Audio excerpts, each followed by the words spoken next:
হেফাজতে ইসলাম বাংলাদেশের সংগ্রামী যুগ্ম মহাসচিব কারা নির্যাতিত মজলুম আলেম শেখুল হাদিস ইবনে শেখুল হাদিস আল্লামা মামুনুল্লাহ বক্তব্য রাখবেন আল্লামা মামুনুল্লাহ।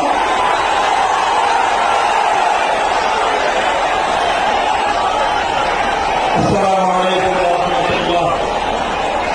الحمد لله رب العالمين والصلاة والسلام على سيد الأنبياء والمرسلين وعلى آله وأصحابه ومن تبعهم أجمعين. أعوذ بالله من الشيطان الرجيم. بسم الله الرحمن الرحيم. ولهن مثل الذي عليهن بالمعروف. صدق الله العظيم. আজ 2025 সালের 3রা মে বাংলাদেশের রাজধানী ঢাকার ঐতিহাসিক সোহরাওয়ার্দী উদ্যানে আয়োজিত হেফাজতে ইসলাম বাংলাদেশ আহত এই মহাসমাবেশকে লক্ষ্য করে আমি সর্বপ্রথম স্মরণ করতে চাই ওই সকল বীর শহীদানদেরকে শাপলা থেকে 2024-এর জুলাই বিপ্লব পর্যন্ত রক্তেরাঙা যে পথ পাড়ি দিয়ে বাংলাদেশ 2024-এর 5ই আগস্ট দ্বিতীয়বারের মতো স্বাধীনতা অর্জন করেছে। সেই স্বাধীন বাংলার মাটিতে দাঁড়িয়ে আমরা শপথে বাণী উচ্চারণ করতে চাই, রক্ত দিয়ে স্বাধীনতা এনেছি, প্রয়োজনে রক্ত দিয়ে সেই স্বাধীনতা আমরা রক্ষা করব ইনশাআল্লাহ। স্বাধীন বাংলার মাটিতে দাঁড়িয়ে আমরা বলতে চাই, নারী সংস্কারের নামে আল্লাহর কোরআনকে ইসলামকে যে কটাক্ষ করা হয়েছে, ধর্মীয় উত্তরাধিকার বিধান পারিবারিক বিধানকে নারী পুরুষের মধ্যে বৈষম্যের প্রধান কারণ বলে আখ্যায়িত করে বিতর্কিত নারী বিষয়ক কমিশন এদেশের সংখ্যাগরিষ্ঠ মানুষের ধর্মীয় অনুভূতিতে আঘাত প্রদান করেছে। ধর্মীয় অনুভূতিতে আঘাত প্রদান করবার অপরাধে তাদের বিরুদ্ধে আমরা রাষ্ট্রের শাস্তিমূলক ব্যবস্থা দেখতে চাই। হেফাজতে ইসলাম বাংলাদেশ বলতে চায়, এই তথাকথিত পশ্চিমা ধ্যান ধারা বিশ্বাসী বিতর্কিত নারীবাদীদের আদর্শ এবং দর্শন নয়, বরং হেফাজতে ইসলাম বাংলাদেশ ইসলাম প্রদত্ত আল্লাহর ঘোষিত নারীর ন্যায্য অধিকারে বিশ্বাসী। ইনশাআল্লাহ হেফাজতের সংগ্রামী মহাসচিব কর্মসূচি ঘোষণা করবেন। সারা বাংলাদেশ জুড়ে হেফাজতের নেতা কর্মীদেরকে আগামী মাসগুলোতে গোটা বাংলাদেশ জুড়ে নারীর ন্যায্য অধিকার আদায়ের জন্য মাঠে নামতে হবে। আমরা পরিষ্কার ভাষায় বলি, বাংলাদেশের স্বাধীনতার 53 বছরের মাথায় এসে সংবিধান সহ রাষ্ট্রের ব্যাপক সংস্কার কার্যক্রম শুরু হয়েছে। এই সংস্কার কার্যক্রম চলাকালীন সময়ে বহুত্ববাদের মতো বিতর্কিত একত্ববাদ বিরোধী কোন কনসেপ্ট বাংলার মানুষ গ্রহণ করবে না। আমরা সংবিধানে আল্লাহর উপর আমাদের আস্থা এবং বিশ্বাসকে পুনর্বহালের দাবি করেছি। এই দাবি বাস্তবায়নের জন্য আগামী দিনে হেফাজতে ইসলাম বাংলাদেশ কঠোর করে সিদ্ধান্ত নিতে হবে। হেফাজত সেই সিদ্ধান্ত নেবে ইনশাআল্লাহ। আমরা পরিষ্কার ভাষায় বলি, ডক্টর ইউনূস সাহেবের সাথে হেফাজতের কেন্দ্রীয় নেতৃবৃন্দ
মোহাম্মদ যাদেরকে কারাগারের 4 দেয়ালে বন্দী করে রাখা হয়েছে, যারা নবীর দুশ্মনদের বিপক্ষে পদক্ষেপ নিয়েছে, তারা গোটা উম্মতের কাছে হিরো, তারা গোটা উম্মতের হৃদয়ের মণি, চোখের মণি, হৃদয়ের প্রশান্তি।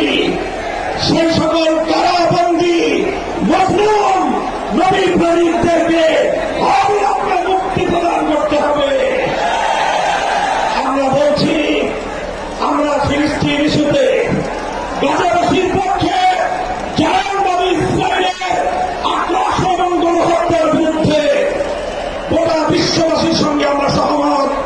বাংলাদেশের মাননীয় সরকার প্রধান উপদেষ্টাকে আমরা বলি, আপনি আন্তর্জাতিক ব্যক্তিত্ব, বিশ্ব অঙ্গনে আপনি গাজাবাসীর পক্ষে ভূমিকা পালন করুন। সারা দুনিয়ার মানুষ গাজাবাসীর পক্ষে দাঁড়িয়েছে, সুদূরের সবুজ বাংলার চত্বর থেকে আমরা সংহতি জানিয়েছি, কিন্তু আমাদের চারো বড় দায়িত্ব এবং কর্তব্য দাঁড়িয়েছে আজ আমাদের প্রতিবেশী রাষ্ট্র ভারতের মুসলমানদের পক্ষে আওয়াজ উচ্চারণ করা, তাদের পাশে দাঁড়ানো।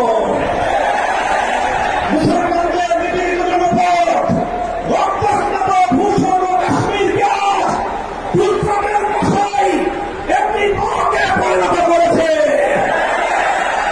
বিতর্কিত আইন সংশোধনী বিল 2025 পাস করে শত শত বছর ধরে মুসলমানদের ব্যক্তিগত এবং তাদের যে প্রপার্টিগুলো অন্যান্য অর্থ করা হয়েছে, মুসলিম মাদ্রাসা কবরস্থান সহ ধর্মীয় কাজের জন্য সেই অর্থ সম্পত্তিতে সেই ভারতের হিন্দুত্ববাদী সরকার মত বসাতে চায়, আঙুল বসাতে চায়, সে আঙুল আমরা ভেঙে গুড়িয়ে দেবো ইনশাআল্লাহ। আজ হেফাজতের সমুদ্র থেকে আমি ভারতের নিপীড়িত ইচ্ছাদিত মজলুম মুসলমানদেরকে আহ্বান জানিয়ে তাদেরকে আমরা আশ্বস্ত করতে চাই, ভারত জুড়ে বঙ্গবন্ধু নবীর বিরুদ্ধে আন্দোলন গড়ে তোলো।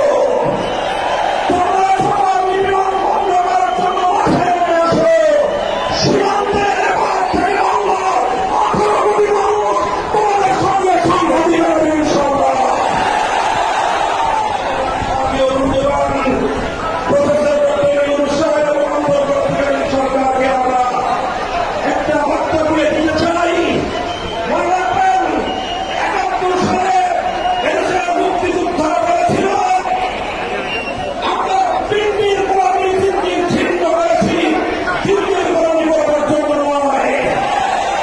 আজ 2024 জুলাইয়ের স্বাধীনতা সংগ্রামের পর বলতে চাই, আমরা দিল্লির শাসনদের শৃঙ্খলা থেকে মুক্ত হয়েছি, নিউ ইয়র্কের গোলামি করবার জন্য নয়। যদি বাংলাদেশকে ওয়াশিংটনের দাস পরিণত করবার কোন পায়তারা করা হয়, আর যদি হিউম্যানিটেরিয়ান করিডোরের নামে আমার বাংলাদেশের বুকের উপর দিয়ে যদি বাংলাদেশের সার্বভৌমত্ব স্বাধীনতা হরণ করবার জন্য আমার স্বাধীন জনপদের 1 ইঞ্চি মাটি কেড়ে নেওয়ার জন্য যদি এই অপতৎপরতা চালানো হয়, চালানোর এই অপতৎপরতা যদি বন্ধ না করা হয়, তাহলে আমি সারা দেশের দেশপ্রেমিক জনতাকে উদাত্ত আহ্বান জানাবো, যুদ্ধের প্রস্তুতি নাও, তাকে যুদ্ধে